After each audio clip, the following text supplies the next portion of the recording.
What's up, social fam? NLK3 here. Hope you're all having a fantastic start to your day, night, evening, morning, whatever time it is for you on your side when you're watching this video.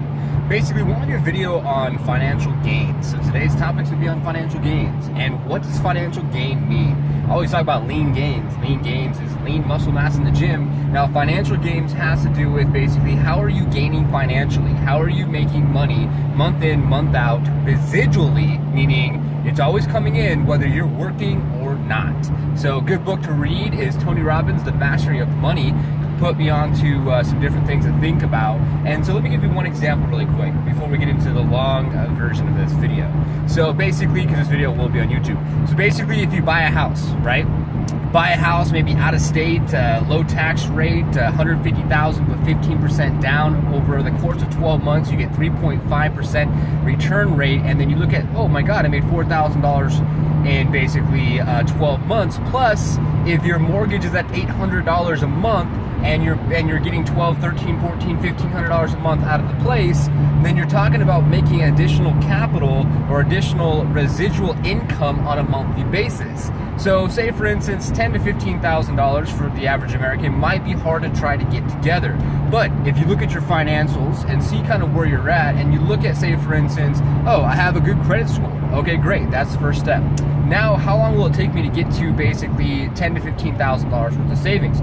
Well, let's see here. How much money am I spending monthly? Let's write it all down. How much money do I have to be able to pull out of, say, for instance, each check, recommending maybe 5, 10, 15% I would pull out of each check. I take out 10% of each check I pay myself. I'm an entrepreneur running a tech startup. Each week I take 10% out, and that 10% equivalates to, say, about $400 a month.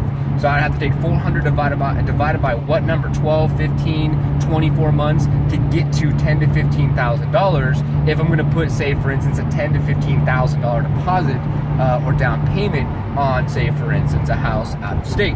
Now, when you think about buying a house out of state, you have to think about developing cities. What cities are developing? What cities are up and coming?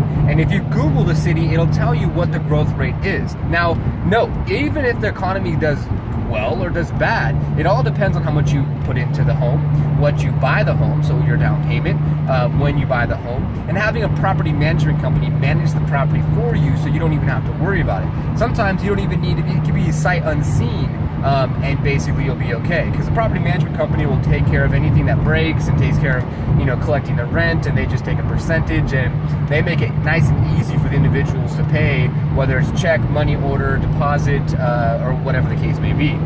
So basically, if you bought one home at $150,000, say for instance in Kansas City, with $150,000 was basically the loan amount. You put in, you say $15,000 down. You finance just about $100,000. Now, say your mortgage payment on $100,000 is $1,000 a month, and you rent that place out for $500 a month, and then say for instance, property management company charges you 10% of $500, and they charge you $50 to $100, whatever the case may be. It's just throw out numbers.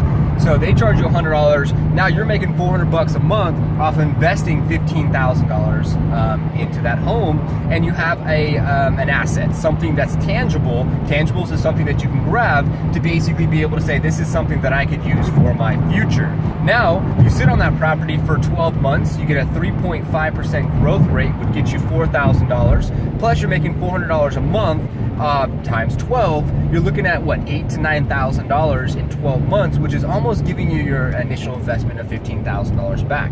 Now, if this is a lot of information, I encourage you to go back to the beginning of this video, rewind, and watch it again. But I just want to give you an example. So if you, say for instance, were to buy a home at $100,000 to $150,000, say for instance in Washington or Oregon or Kansas City, in developing different locations, and you had a growth rate, plus you're making money off of the home on a monthly basis with rent, then think about what you can do after buying 5 homes and making, say for instance, $400 per home. You could do a lot with that. So thanks for lifelong connecting. Just wanted to give you guys an example of what financial gains mean and what you can do to basically be able to have financial freedom in your life.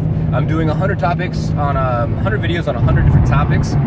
Entrepreneur in basically East Bay, California, and lifelong connect with me. If you like this video, like below, subscribe. subscribe, and tune in with my social media, NLK3, short for Norman Lloyd Kinsey III. Thank you for your time. Make it a fantastic rest of your day, night, evening, whatever time you're watching this video, and until the next one.